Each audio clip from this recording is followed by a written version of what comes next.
Baik, ada pertanyaan lagi dari ibu yang tidak menyebutkan namanya. Dokter, apakah semua autoimun bisa menyebabkan anemia ataupun HB-nya berkurang nih? Baik, perlu saya sampaikan beberapa hal.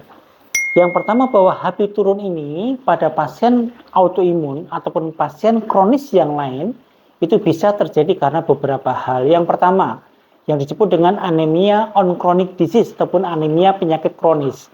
Jadi semua penyakit kronis akan bisa menyebabkan terjadinya anemia ataupun HB-nya yang turun. Kenapa? Karena beberapa sitokin pada penyakit kronis akan bisa menyebabkan terjadinya perusakan eritrosit lebih cepat sehingga terjadi anemia turun.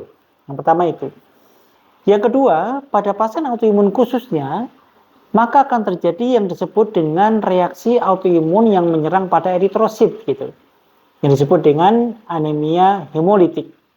Anemia hemolitik adalah terjadinya proses autoimun tadi itu akan menempel pada eritrosit sehingga terjadi kematian eritrosit lebih cepat lagi gitu.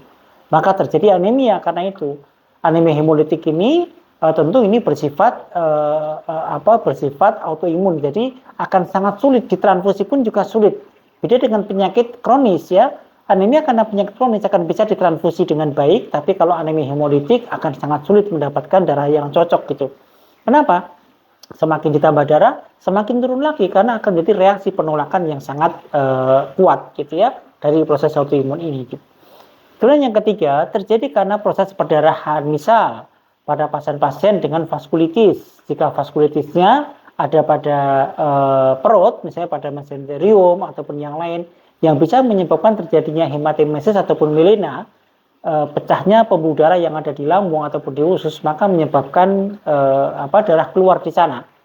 Maka ini pun juga akan bisa menyebabkan terjadinya anemia ataupun HB-nya turun gitu.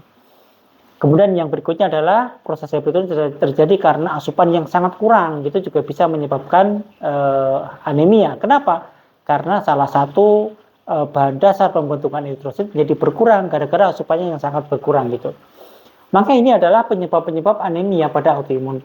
Dan autoimun apa yang bisa menyebabkan anemia? Semua autoimun. Saya katakan semua autoimun ya. Semua autoimun apapun itu, entah itu SLE, RA, Sjogren, skleroderma ataupun yang lainnya akan bisa menyebabkan anemia.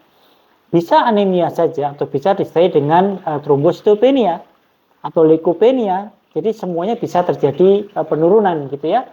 Dan terutama ini terjadi karena proses autoimun. Jadi autoimunnya akan menyerang pada sel-sel darah yang ada pada tubuh kita gitu. Maka bagaimana cara mengatasinya? Maka pastikan sudah ada banyak pemeriksaan-pemeriksaan yang menyatakan bahwa apakah anemia ini terjadi karena autoimun ataukah karena proses yang lain. Maka setelah dipastikan itu, jika terjadi karena proses autoimun, bisa diobati dengan obat-obatan imunosupresan ataupun dengan steroid. Tapi kalau penyebabnya karena proses yang lain, maka kita akan tangani prosesnya tersebut.